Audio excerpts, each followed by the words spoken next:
আসসালামু আলাইকুম everyone, welcome back to my channel. কেমন আছেন আপনারা সবাই? আশা করি ভালো আছেন। আমি আলহামদুলিল্লাহ ভালো আছি। আজকে আমি তৈরি করব চিকেন বিরিয়ানি। তাহলে চলুন ভিডিওটা শুরু করা যাক। প্রথমেই পেঁয়াজ বেরেস্তা করে নিচ্ছি এবং এই প্যানেই চিকেনটা কষিয়ে নিব। পেঁয়াজ বেরেস্তার তেলেই পেঁয়াজ কুচি দিয়ে 2 টেবিল চামচ লবণ দিয়ে দিব।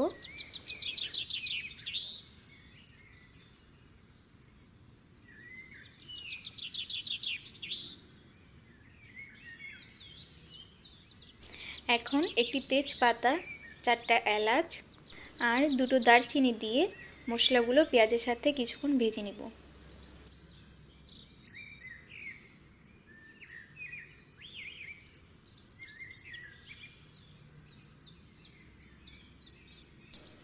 দুই টেবিল চামচ আদা রসুনের পেস্ট দিয়ে বাদামি কালার করে ভেজে নিচ্ছি। 1 টেবিল চামচ মরিচ গুঁড়ো আর 1 টেবিল চামচ গরম মশলা দিয়ে দিলাম। এখন একটু পানি অ্যাড করে মশলাগুলো ভালোভাবে কষিয়ে নিব। এবার রাঁধুনির বিরিয়ানি মশলা দিয়ে দিচ্ছি।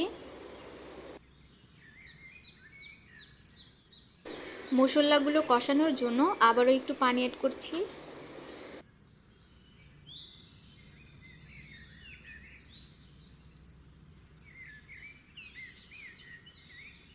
এখন কেটে রাখা চিকেনগুলো দিয়ে দিচ্ছি।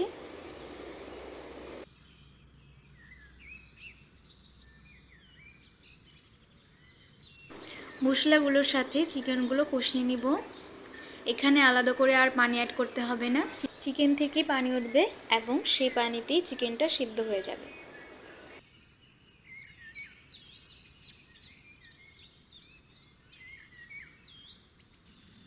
এবার কেটে রাখা টমেটো কুচিগুলো দিয়ে দিব।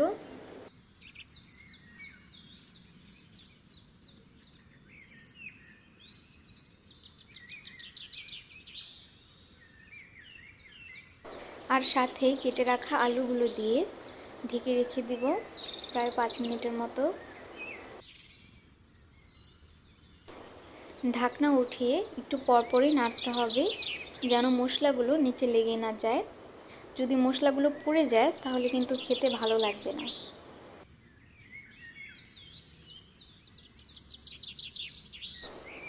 এই পর্যায়ে 10টার মতো কাঁচামরিচ দিয়ে দিচ্ছি।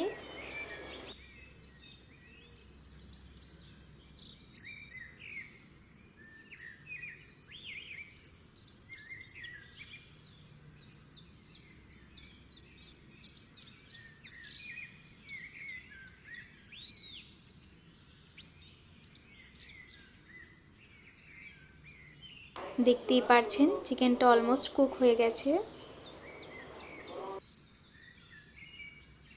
চিকেন বিরিয়ানির জন্য এখানে একটু পেঁয়াজ কুচি আর আদা রসুনের পেস্ট দিয়েছি, সাথে স্বাদমতো লবণও দিয়েছিলাম। এখন ধুয়ে ঝরিয়ে রাখা পোলাওয়ের চালগুলো দিয়ে দিব। চালগুলো 3 মিনিটের মতো ভেজে নিচ্ছি। আমি এখানে 1 কেজি চালের জন্য 1.5 কেজি পানি দিয়ে দিয়েছি।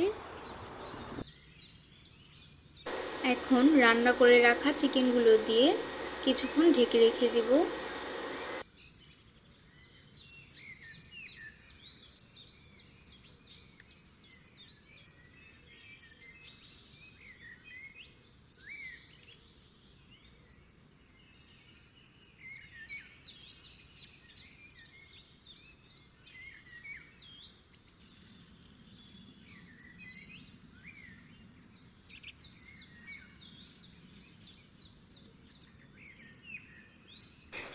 দেখতেই পারছেন কত সহজভাবে চিকেন বিরিয়ানিটা তৈরি হয়ে গেছে।